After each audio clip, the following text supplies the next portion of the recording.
Hello, welcome to my channel. My name is Monica.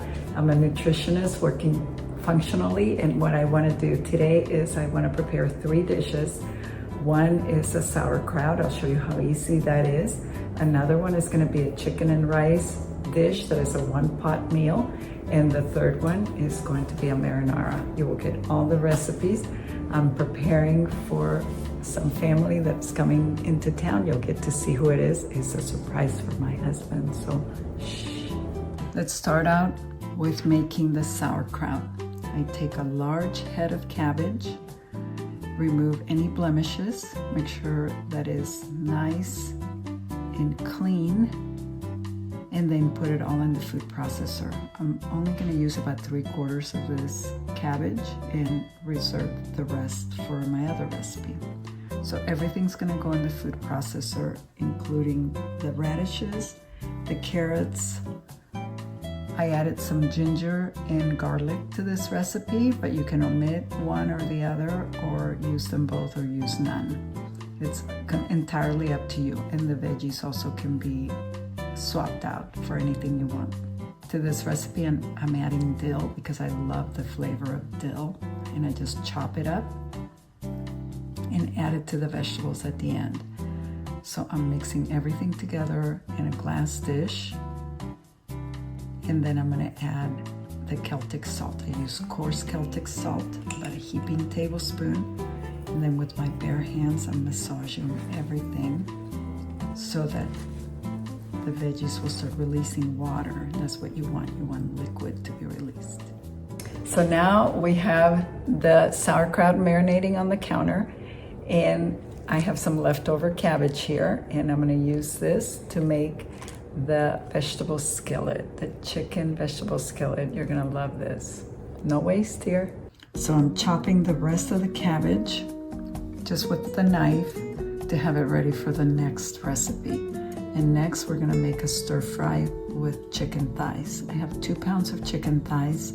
I add 2 teaspoons of sea salt or Celtic fine salt, a little bit of black pepper for seasoning. Now if you have time, you can do this the night before and have it marinating in its seasonings with the garlic, salt and pepper. And if you want to add some lemon juice, feel free to do that. Sometimes I add apple cider vinegar or tamari, and then it takes on a nice flavor. Today I didn't have time because I had to prepare for my family, so it's just as well. You can just let it sit for about a half hour, and then take a large pot on medium-high heat with avocado oil. After it's heated up, you just start sauteing your chicken and browning it in batches. So when this batch is done, I go to the next one until it's completely brown. In the meantime, I'm going to continue to massage my sauerkraut. It's ready. You can see that the vegetables have released their fluid, and now it's ready to be packaged into my quart size, very clean mason jar. I love mason jars for everything. And what you want to do is you want to pack that in and make sure that fluid is sitting on top. You can see the bubbles are forming already. Then I take my cabbage leaf and I press it down and make sure that everything is submerged. Now it's ready to sit on my counter for 3 to 7 days. I like to keep mine to 7 days to make it nice and fermented. Then I'm going back to finish the chicken. Now this only takes about a half hour to do, especially once you have all the veggies all chopped up. I remove all the chicken, just remove all the fluid, put it back into the bowl, and in the same pan, I'm going to add some more oil and saute the onions. Once those onions are nice and translucent, I add the broccoli and the crimini mushrooms. Now that I have all my veggies there, I saute them with the cabbage. And let me tell you, this is such an easy dish to make. You get all of these vegetables in there, add the chicken, and then you just season it with tamari, and you're done. You serve this over rice, serve it with a salad if you want, or with some soup, and people are happy. My son-in-law loves this. I added some cilantro, and tamari at the end. I let it sit for or simmer on the stove for about 20 minutes to let all the flavors mesh together. And it's up to you if you want to add more tamari at the table. It's a great recipe to feed a large crowd, which is just perfect for us because my daughter and son-in-law are coming with the baby and we're going to surprise my husband. So here we're making the marinara.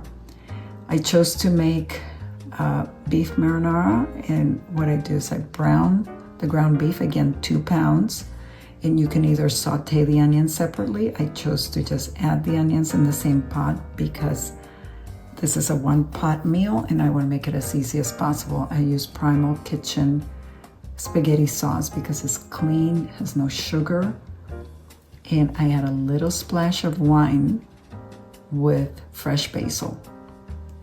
That makes such a difference. I love Kalamata olives. You can use green olives if you want, or you can omit them. And artichoke hearts. And lastly, capers. And that gives it such a nice flavor. I let this cook for about 20 minutes on simmer. Let it get nice and bubbly and fresh. And then it's ready to be served over zoodles or zucchini noodles. I have a spiralizer and I love zucchini noodles because they don't spike my blood sugar. Now you can add the marinara to pasta if you like, or rice. My son-in-law loves rice. I made rice for him. I made zoodles for anybody who wants it, and I made some pasta for my husband, but we get to use it as leftovers.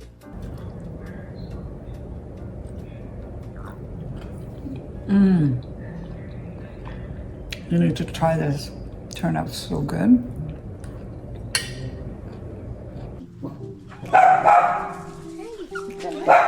Now here is the reveal. My husband does not know that the baby's coming. We went and we got them at the airport and he had no clue.